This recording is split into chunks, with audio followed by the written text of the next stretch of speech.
yürgen vaxtıda qarası görünməz kirək beydidə bir hükümet yazılgan alem saytıda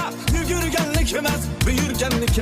derler nasip etse Şam'ı Irak'tan yelkeler yelkeder kaşı kabaktan Suud mesede nedir tamaktan yürgenlikimiz büyürgenlik Amezem ortamdan yürgen vaxtıda qarası görünməz kirək beydidə bir hükümet yazılgan alem saytıda yürgenlikimiz büyürgenlik